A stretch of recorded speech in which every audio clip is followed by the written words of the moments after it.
Welcome back to Awesome Possum Hobbies and Games. I'm Chris, and today we got a opening of Lord of the Rings, Tales of Middle-earth. This is one of the holiday boxes. Flight of the Witch King. Let's check it out.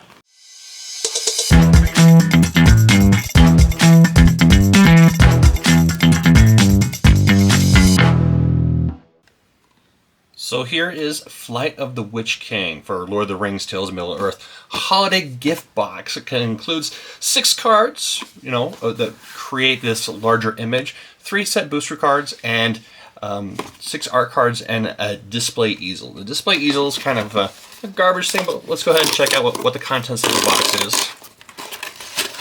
So, open it up. Nice packaging.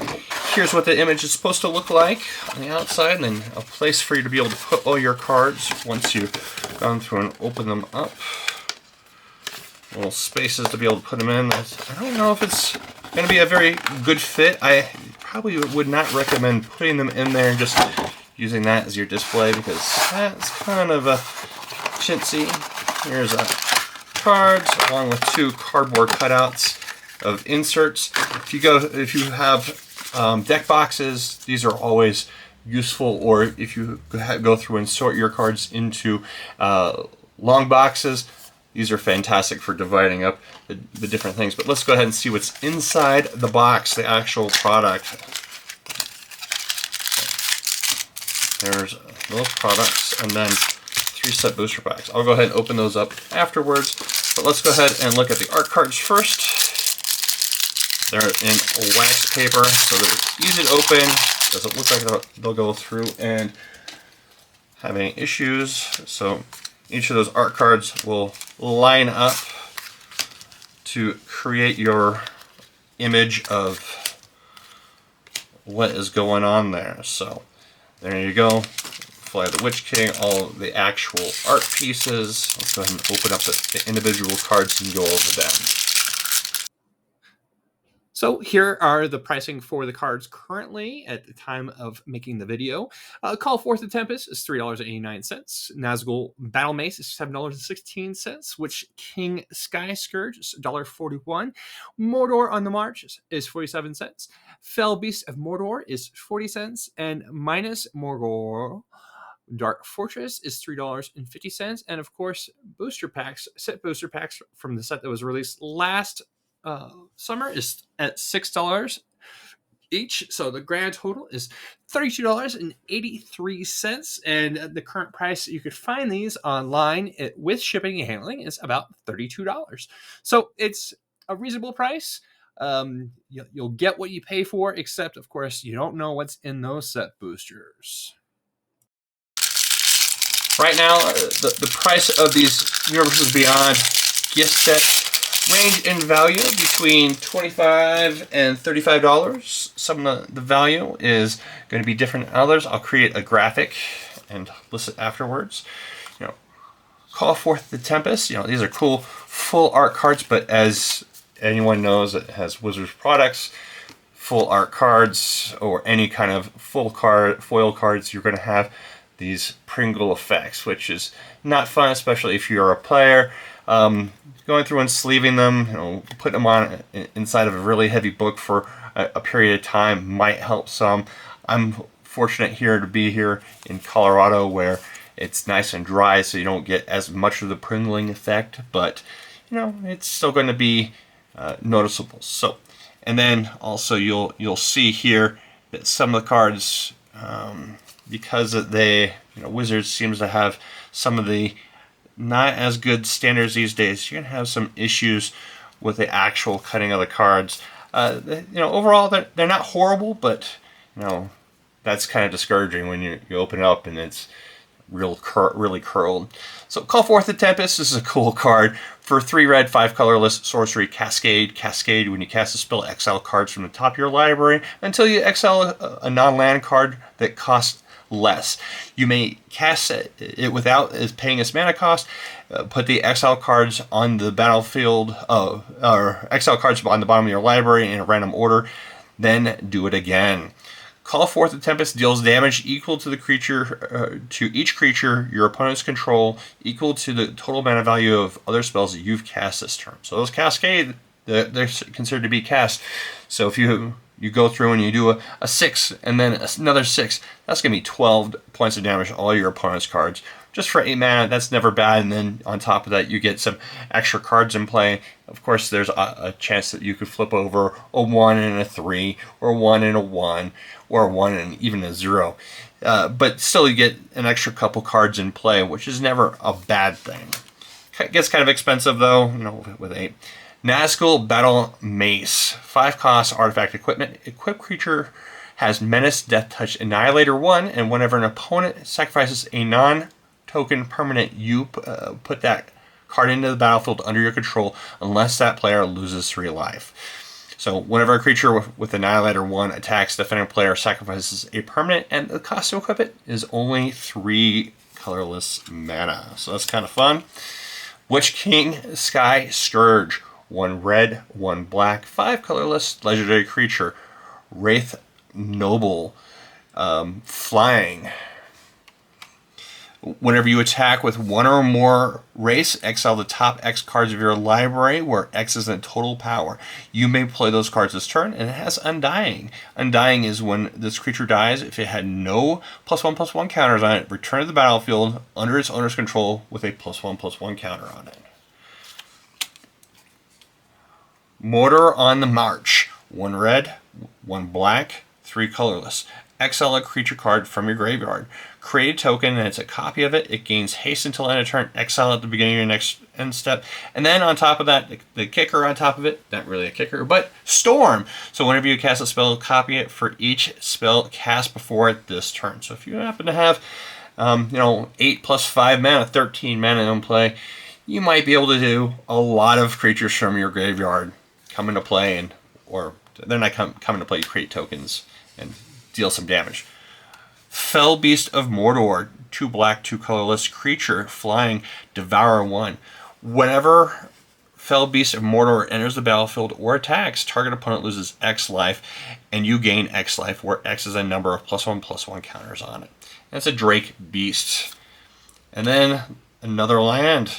Legendary land, Menace Morgul Dark Fortress. Legendary land, minus Morgul Dark Fortress, enters the battlefield tapped. It taps to reduce a black mana, or you can pay a black 3 colorless and tap it. Put a shadow counter on target creature for as long as that creature has shadow counter on it. It is a wraith in addition to other types. A creature with a shadow cannot block or be blocked with only creatures with shadow, so it has extra effects. So those are the 6 cards you're going to get in this box set no matter what. I'm not going to go through and put them on this thing because I really think it's going to, just putting it on there, it's going to damage them. So I'll show you what it looks like with an art card on it. Yeah, it's a pretty tight fit, and there you go. It's nothing really special. I don't recommend using it. If you really want to look at the picture, there you go.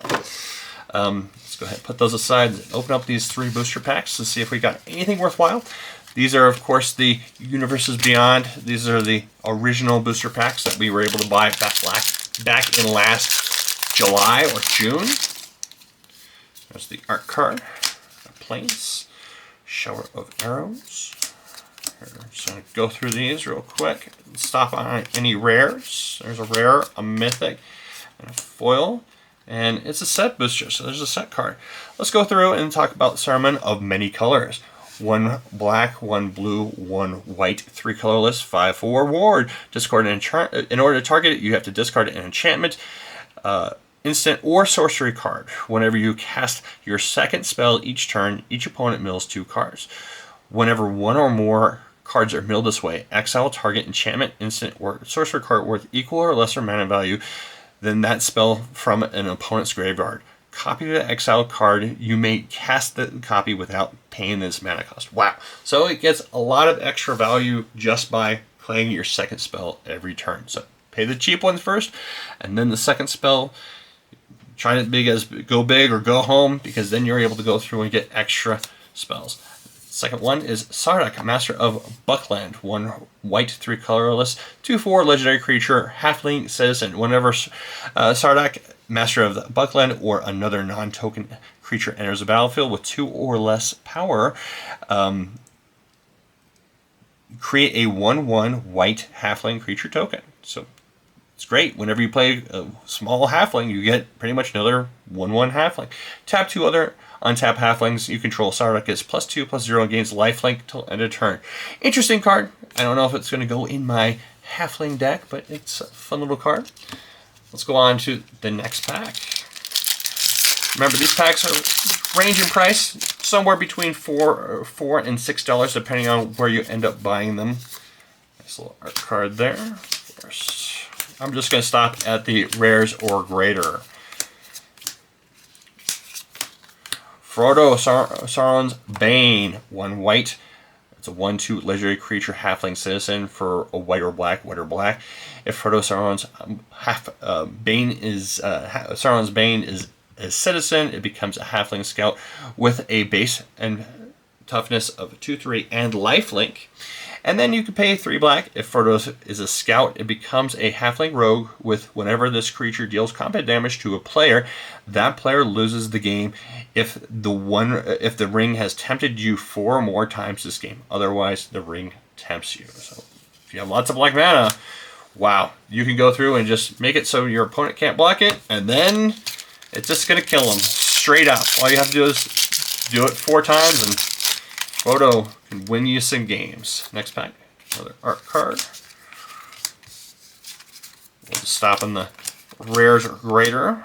Ooh, Tom Bombadil and Moria Marauder. Moria Marauder. It's a 2 red, 1/1 creature, goblin warrior. Double strike. Whenever a goblin or orc you control deals combat damage to a player, exile the top card of your library. You may play that card this turn. Fun for goblin or orc decks. Next one, Tom Bombadil, alternate artwork. It's 1 of each color mana for a 4/4 legendary creature, God Bard. That's a fun little title, God Bard. As long as there are 4 or more lore counters among sagas you control, Tom Bombadil has hexproof and indestructible. Whenever the final chapter ability of a saga you control resolves, reveal cards from the top of your library until you reveal a saga card. Put that card on the battlefield and the rest in the bottom of your library in a random order. This ability triggers only 1 each turn. Wow. If you can actually get him in play, if you use your commander or if you can get him in play as a modern deck, it's so good. He's incredible. As long as you can keep him in play, you are able to just go hit saga after saga after saga. Well, there you go. That's the contents of the fun Universes Beyond, Tales of Middle-earth, Flight of the Witch King. If you guys have any questions about these cards or any of the other sets, please leave them in the comments below. Right now you can find them online, TCG Player or even eBay for pretty cheap. This particular one you can find for between $26 and $27 plus shipping and handling, or sometimes it's free shipping and handling. You're always going to have to pay taxes. Or you can buy a set of 4. You can buy them set of 4 with shipping right now, and our taxes for about $110. So if you like all 4 of them, or if you think it's a good deal to be able to get all these cards, check them out on TCG Player or check them out online, or even better, go down to your local game store. If they don't have them, always check it out online. Until next time, have a great day and keep them rolling. And thank you for watching. If you enjoyed this video, please take the time to like the video and subscribe if you'd like to stay updated. Have a great day and keep them rolling.